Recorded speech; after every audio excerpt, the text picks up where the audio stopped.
નમસ્કાર દર્શક મિત્રો, મહાતેજ 7 ન્યૂઝમાં આપનું હાર્દિક સ્વાગત છે। હું લખન કોટડિયા, રિપોર્ટર એવલવાળા સાથે જય બગિયા સુરત। એક નજર નાખીએ આજના મુખ્ય સમાચાર પર। સુરત શહેરમાં દાળિયા શેરીમાં 75 કિલ્લા ઘીના ગણપતિ બિરાજમાન કરવામાં આવ્યા। સુરત શહેરમાં ગણપતિજીના તહેવાર નિમિત્તે લોકોએ અલગ અલગ થીમમાં ગણપતિજીને બિરાજમાન કરવામાં આવ્યા છે। સુરત દાળિયા શેરીમાં રાજા કહેવાતા ગણપતિજી પ્રગતિ મંડળ દ્વારા ગણપતિજીની મૂર્તિને બિરાજમાન કરવામાં આવી। ગણપતિના દર્શન કરવા માટે હજારો લોકોની ભારે ભીડ જોવા મળી રહી છે।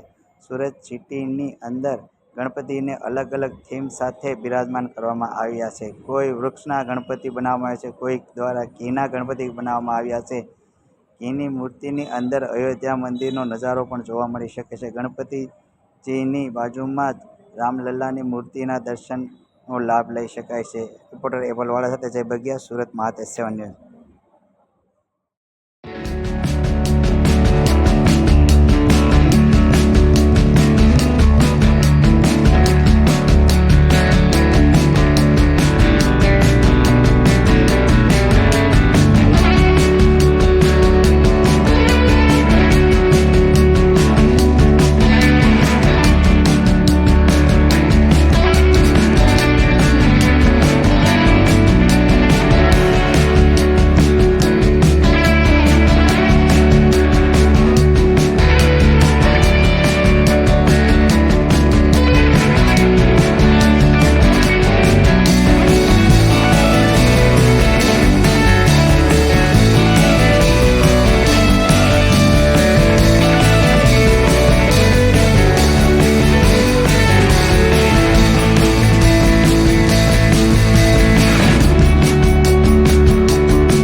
જી સર, આપનું નામ? યુ ચંદ્રવદન કાનુડાવાલા। જી સર, આજે ગણપતિનો જે તહેવાર ચાલી રહ્યો છે તેમના વિશે તમે શું કહેશો? ગણપતિનો તહેવાર અમે પહેલાં નાની મૂર્તિથી શરૂઆત કરેલી હતી। 24 વર્ષ અમે નાની મૂર્તિ લાવ્યા। 25મા વર્ષથી અમે મોટું આયોજન કર્યું। નાની મોટી મૂર્તિ અમે ગયા વર્ષે બી લાવેલા। 25મા વર્ષે બહુ મોટું આયોજન કરેલું।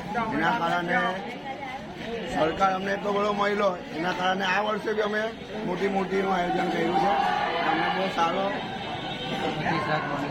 મળે। અને જે અત્યારે તમારા ગ્રુપનું નામ? અમારા ગ્રુપનું નામ છે શ્રી સાંઈનાથ યુવક મંડળ। અને એમાં કેટલા લોકો જોડાઈ ગયેલા છે? એમાં અમારા મિનિમમ 40 થી 50 માણસ જોયેલા છે। તમે આ ગણપતિજીનું કાર્યક્રમ કેટલા વર્ષથી કરો છો? અમે આ 26મો વર્ષ છે। અમે તમે લોકોને શું સંદેશો દેવા માંગો છો? સંદેશો એક જ લેવા માંગીએ છીએ કે ગણેશની પૂજા અમે એકદમ સારી રીતના કરો ને એકદમ સારી રીતના કરીએ છીએ। ને બધા હિન્દુઓને અમે કહેવા માંગીએ છીએ કે એકદમ સારી રીતના બધા પૂજા કરો। અને જે તમારે ગણપતિ જ્યારથી બેઠાડ્યા છે ત્યારથી અહીંયા મહેમાન તરીકે કોણ આવેલું છે? મહેમાન તરીકે અમારે શેરીના છે આરતીબેન, કોર્પોરેટર છે, તે રોજ દર્શન કરવા આવે છે। જી સર, આપનું નામ? મારું નામ જીતેશ સંસારી. જે અત્યારે ગણપતિના તહેવાર ચાલી રહ્યા છે તેમના વિશે તમે શું કહેવા માંગો છો? ગણપતિના તહેવાર આખા સુરતમાં ખૂબ જ ધૂમધામથી ઉજવાઈ રહ્યા છે. તો તથા અમારા લાલ દરવાજા એકદમ યુવક મંડળ તરફથી આ વર્ષે કંઈક અલગ જ થીમ નવી એટલે પર્યાવરણ બચાવવા માટેની થીમ પર આયોજન કરવામાં આવેલ છે. જેથી અમે એકદમ ઇકો ફ્રેન્ડલી મૂર્તિ બનાવેલી છે. ઘાસ, માટી અને વેસ્ટેજ વૃક્ષની છાલમાંથી અમે મૂર્તિ બનાવેલી છે. જેથી કોઈ પર્યાવરણને અમને નુકસાન પહોંચાડ્યું નથી અને મૂર્તિ એકદમ ઇકો ફ્રેન્ડલી છે. જેથી અમે સુરતની જનતાને તથા બધાને મેસેજ આપવા માંગીએ છીએ કે વૃક્ષો બચાવો અને પર્યાવરણ બચાવો, જેથી કરીને આપણી આગળની પેઢીને કોઈ તકલીફ ના પડે. તમારા મનની અંદર વિચાર ક્યારે આવ્યો કે અમારે આ રીતની થીમ્સ ઊભી કરી અને ગણપતિજીની મૂર્તિ બનાવવી છે? અને વૃક્ષો હાલના સમયમાં જોતા વૃક્ષો બહુ કપાઈ રહ્યા છે. તેથી અમને વિચાર આવ્યો કે વૃક્ષો બચાવવા જોઈએ અને જેથી બધાને ઓક્સિજન મળી રહે, બધાને વ્યવસ્થિત એ રીતે. તમે લોકોને શું સંદેશો દેવા માંગો છો? લોકોને એક જ સંદેશો આપવા માંગીએ કે પર્યાવરણ બચાવો, વૃક્ષો કાપવાના ઓછા કરવા જોઈએ. એ માટે અમે આ થીમ રાખવામાં આવેલી. જી સર, આપનું નામ? મારું નામ મુન્નાભાઈ છે. આજે જે ગણપતિના તહેવાર ચાલી રહ્યા છે તેમના વિશે તમે શું કહેવા માંગો છો? ગણપતિનો તહેવાર ચાલે છે એ ઉત્સાહ સારો છે. અમે આ ગણપતિ બનાવવા માટે લગભગ 2 મહિનાથી રિસર્ચ કરતા હતા. જે હિસાબે ગીના ગમત બનાવે છે એ ભાઈનો અમે કોન્ટેક્ટ કર્યો. એ ભાઈને મળ્યા. પછી એના માટે અમને ડાયની જરૂર પડી. તો પછી ડાયવાળાનો કોન્ટેક્ટ કર્યો. પછી ડાયવાળા ભાઈને બોલાવ્યા, ઘીવાળા ભાઈને બોલાવ્યા. એના હિસાબે બંને જણને ભેગા કર્યા. પછી આ હિસાબે આખો કોન્સેપ્ટ અમે નવો ઊભો કર્યો છે. આમાં ઘણી મહેનત કરી છે. અત્યારે જે તમે ઘીનો ગણપતિ વિચાર આવ્યો છે તેમના વિશે તમે શું કહેશો? ઘીના ગણપતિ બનાવવાનો વિચાર તમને કેવી રીતે આવ્યો? લોકો ઘીના કમળ બનાવતા હતા એટલે અમને અમારી આખા મંદિરવાળાને એવું થયું કે ભાઈ આપણે કંઈ નવું કંઈ ઘીના ગણપતિ બનાવીએ. એટલે અમે બધા મંદિરવાળા ભેગા મળીને કહ્યું કે ભાઈ આપણે ઘીના ગણપતિ બનાવીએ. તો બધાએ હા કીધું કે ચલો બનાવો. પછી એને પ્રોસેસ કરી, પેલા ભાઈને મળ્યા. એ હિસાબે આખો કોન્સેપ્ટ ઊભો કર્યો અને આ મૂર્તિ તૈયાર કરી. અત્યારે તમે કેટલા કિલા ઘીના ગણપતિ બનાવેલા આ 75 કિલો ઘીના ગણપતિ છે. છે? કેટલા દિવસ લાગ્યા હતા બનાવતા? બનાવવામાં તો અમે 2 મહિનાથી ટ્રાય મારતા હતા. 2 મહિના. શું લોકોને સંદેશો શું દેવા માંગો છો તમે? લોકોને સંદેશો કહેવા માંગીએ છીએ કે આ કંઈક નવું એ કહ્યું છે. કહેવા માંગીએ છીએ કે તમે આવો ને આ શ્રી ગણેશજીના તમે દર્શન કરો, એનો લાભ લેવો.